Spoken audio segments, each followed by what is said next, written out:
नमस्कार सद्गुरु। मैं हिमाचल प्रदेश के पहाड़ों में पला बढ़ा हूँ और पहाड़ों से मेरा बहुत गहरा जुड़ाव है और उस सुंदरता और शांति से भी जो मुझे वहाँ मिली है। और महादेव और संगीत से मुझे बहुत सारी इंस्पिरेशन मिली है।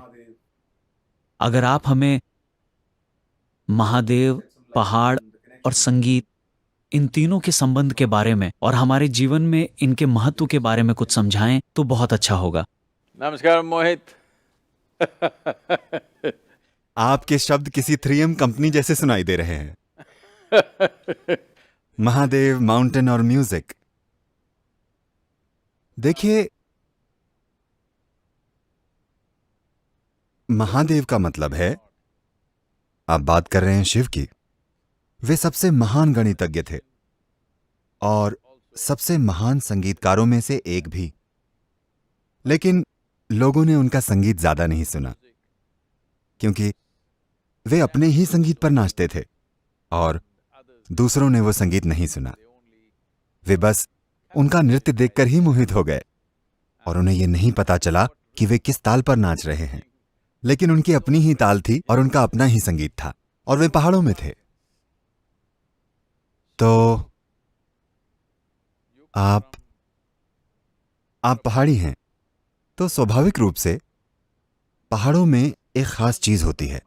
जब आप पहाड़ों में चलते हैं और जब आप पहाड़ों में होते हैं तो आपको चलना ही पड़ता है। कुछ ही समय से सड़कें बनने लगी हैं, वरना लोग बस चलते थे। पहाड़ी लोग हमेशा पैदल चलते थे।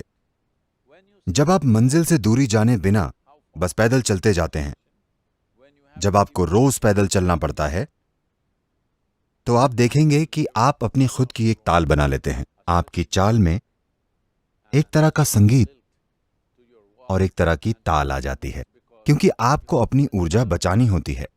आप शहर वालों की तरह नहीं चल सकते। आप एक खास तरीके से चलते हैं ताकि कम से कम ऊर्जा खर्च हो और आप ज्यादा से ज्यादा चल पाएं। यह अपने आप में एक तरह का संगीत और नृत्य बन जाता है। और स्वाभाविक रूप से ही पहाड़ी लोग हमेशा इस तरह का संगीत बनाते आए हैं जो अपने आप में अनूठा होता है। उसकी रेंज सीमित होती है। अगर आप भारतीय शास्त्रीय संगीत से तुलना करें तो उसकी रेंज छोटी होती है, लेकिन उसमें एक तरह की चाल और ताल होती है जो अनोखी है। बस इसलिए क्योंकि पैदल चलना और पहाड़ी जीवन के कारण उन्हें ताल ढूंढनी पड़ती है। नहीं तो उस जमीन पर जीवन जीना मुश्किल है, क्योंकि ऊर्जा की बचत करना पहाड़ी जीवन का एक अहम हिस्सा है। और आपके संगीत से तो लोग खूब प्रेम करते हैं, तो इसे बनाते रहिए। और यह बहुत जरूरी है कि आप पहाड़ी संगीत को और ज्यादा मैदानों में लेकर आएं, क्योंकि जो लोग मैदानों में रहते हैं, मैदानों में एक तरह की सुविधा होती है। आप किसी भी तरह चल सकते हैं, आपको अपनी ऊर्जा की बचत नहीं करनी पड़ती।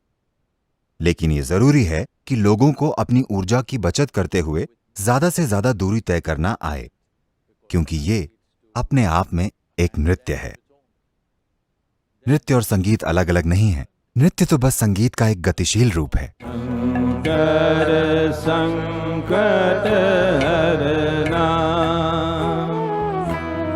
शंकर संकट हरना, शिव के वासों के वासी, दाल धारों के राजा, शंकर संकट हरना, शंकर संकट हरना।